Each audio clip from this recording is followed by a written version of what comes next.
दोस्तों, आप लोगों के मन में भी ज़रूर ख्याल आता होगा कि हम लोग एसआईपी हर महीने हमारे बैंक अकाउंट से कटता है और एसआईपी में इन्वेस्ट होता है।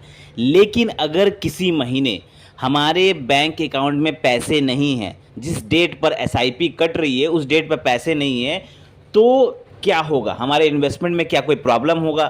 बैंक से कोई चार्जेस लगेगा या हमारे इन्वेस्टमेंट पर कोई असर पड़ेगा या नहीं? तो आज हम इसका एक शॉर्ट में आपको जवाब देने की कोशिश करेंगे, जिससे आपको क्लियर हो जाएगा कि अगर आपके बैंक अकाउंट में कभी भी, चाहे वो 1 महीने हो, 2 महीने हो, लगातार 3 महीने हो, अगर आपके बैंक अकाउंट में पैसे नहीं हैं और पैसा अगर नहीं कट पाता है, तो आपके इन्वेस्टमेंट पर क्या असर पड़ता है, उससे आपको नुकसान होता है, फ़ायदा होता है, और बैंक द्वारा आपको कितना चार्जेस लगता है, और क्या एएमसी द्वारा भी कोई चार्जेस लगता है या नहीं, सब कुछ हम आपको इस वीडियो में बताएंगे। तो चलिए इस इंपॉर्टेंट वीडियो को हम शुरू करते हैं। सबसे पहले हम बात करते हैं कि सपोज करिए आपने 10 तारीख का डेट सेट किया हुआ है कि हर महीने के 10 तारीख पे मेरे बैंक अकाउंट से एसआईपी कट जाएगा, चाहे वो 2000 का हो, 5000 का हो, 10,000 का हो, 50,000 का हो, जितना भी आप एसआईपी डिडक्ट करवाते हैं। तो सपोज करिए आप महीने के 10 तारीख को आप अपना बैंक अकाउंट से पैसा डिडक्ट करवाते हैं एसआईपी के रूप में, लेकिन किसी कारणवश आपके बैंक अकाउंट में उस डेट पर एसआईपी का पैसा नहीं है। ठीक है, अब पैसा नहीं है, सपोज करिए आपका 5,000 का एसआईपी चल रहा है और आपके बैंक अकाउंट में सिर्फ 3,000 या 4,000 रुपये हैं, तो एसआईपी डिडक्ट नहीं हो पाएगा, क्योंकि एसआईपी डिडक्ट होने के लिए तो आपको पूरे 5,000 रुपये चाहिए, तो पैसा आपका नहीं कट पाया। तो इन दैट केस होगा क्या? अगर सिर्फ 1 महीने ऐसा होता है तो होगा क्या कि बैंक द्वारा आपको कुछ चार्जेस लग सकते हैं।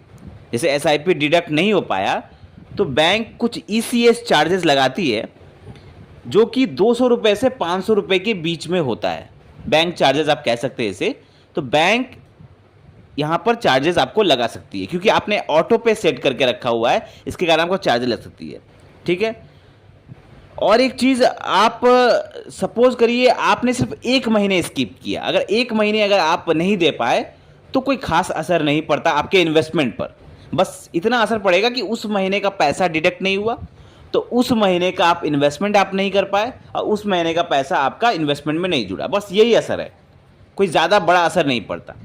लेकिन सिर्फ 1 महीने अगर आपने किया तो कोई खास दिक्कत नहीं है, लेकिन अगर लगातार 3 महीने ऐसा हो गया, ऐसे अगर आप पहले महीने, दूसरे महीने, तीसरे महीने, लगातार अगर 3 महीने अगर आपके बैंक अकाउंट में पैसा नहीं है, जिस टाइम पे आप एसआईपी करता है उस टाइम में डिडक्ट नहीं हो पाया, तो इन दैट केस आपका एसआईपी कैंसिल भी हो सकता है।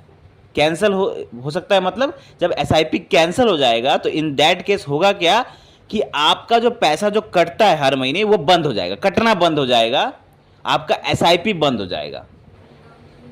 इससे कोई खास एसआईपी जरूर स्टॉप हो जाएगा अगर आप लगातार 3 महीने नहीं एसआईपी डिडक्ट करवाते हैं तो, लेकिन जो पैसा आपका ऑलरेडी जमा हो चुका है उस पर कोई असर नहीं पड़ेगा। वो जितना जमा हुआ है वो उस हिसाब से ही अपना कंपाउंड होते रहेगा टाइम के साथ, उस पर कोई असर नहीं पड़ेगा। आप उसमें से पैसा कभी भी निकाल सकते हैं, वो आपका पैसा डूबेगा नहीं, वो हमेशा आपका पैसा वहाँ पर रहेगा जब तक आप वहाँ से पैसे नहीं निकाल लेते, तो वो उस पैसे को आप कभी भी निकाल सकते हैं। लेकिन अगर आप लगातार 3 महीने नहीं देते हैं तो आपका एसआईपी कैंसिल या बंद कर दिया जाएगा, स्टॉप कर दिया जाएगा, जिसके कारण आपका नेक्स्ट टाइम से एसआईपी नहीं कटेगा और आपको फिर से रिन्यू करने के लिए फिर से एसआईपी करना पड़ेगा, फिर से आपको यहाँ पर एसआईपी करने का। तो इसका एक सॉल्यूशन क्या है? इसका सॉल्यूशन ये है कि सपोज करिए आपके बैंक अकाउंट पे अगर आपको 10 तारीख को आपका बैंक अकाउंट से पैसा कट रहा है और आपको पता है कि 10 तारीख को मेरे बैंक अकाउंट में पैसे नहीं रहेंगे, क्योंकि मेरा इस महीने थोड़ा ज़्यादा खर्चा हो गया तो पैसे नहीं रहेंगे। अगर आपको ऐसा लगता है कि किसी महीने ऐसा होने का चांसेस है, तो ग्रो ऐप से अगर आप इन्वेस्टमेंट करते हैं तो वहाँ पर एक स्किप करने का ऑप्शन होता है, आप एसआईपी को स्किप कर सकते हैं। आप 2-3 दिन पहले जाइए, जब पैसा डिडक्ट होने वाला है उसके कुछ दिन पहले जाइए और वहाँ पर आप ऐप में जाकर उस म्यूचुअल फंड के डैशबोर्ड में आप म्यूचुअल फंड पे क्लिक करके वहाँ पे एसआईपी को स्किप कर सकते हैं। अगर आप एसआईपी को स्किप कर देंगे तो ना ही आपका बैंक द्वारा कोई चार्जेस लगेगा और ना ही आपका एसआईपी पे कोई असर पड़ेगा, उससे आपका कैंसिल होने का भी खतरा कम हो जाएगा। आप चाहे तो 2 महीने भी लगातार स्किप कर सकते हैं, 3 महीने भी स्किप कर सकते हैं, बस आपको कुछ दिनों पहले जाना पड़ेगा। जैसे अगर आपको 10 तारीख को कटने वाला है आपका पैसा बैंक अकाउंट से, तो आपको 6 या 7 तारीख को ही जाके वहाँ पे स्किप कर देना पड़ेगा। तो अगर आप ऐसा कर देते हैं तो आपका पैसा भी डिडक्ट नहीं होगा बैंक से, और आपके म्यूचुअल फंड में भी मतलब कोई यहाँ पर मार्किंग नहीं होगा। क्योंकि देखिए, अगर आप एसआईपी बार बार आपका फेल हो जाएगा तो उसके आपके सिबिल पे भी असर पड़ सकता है। तो इसीलिए कोशिश करें कि अगर आपको ऐसा लगता है कि बैंक अकाउंट में आपके पैसे नहीं होने वाले हैं उस डेट पर, तो आप ऐप में जाकर वहां पे एसआईपी को स्किप कर दें, जिससे कि आपको कोई दिक्कत ना हो। तो आई होप आपको ये वीडियो अच्छा लगा होगा। मिलते हैं कल एक नए फाइनेंशियल वीडियो के साथ। थैंक यू, धन्यवाद, जय हिंद।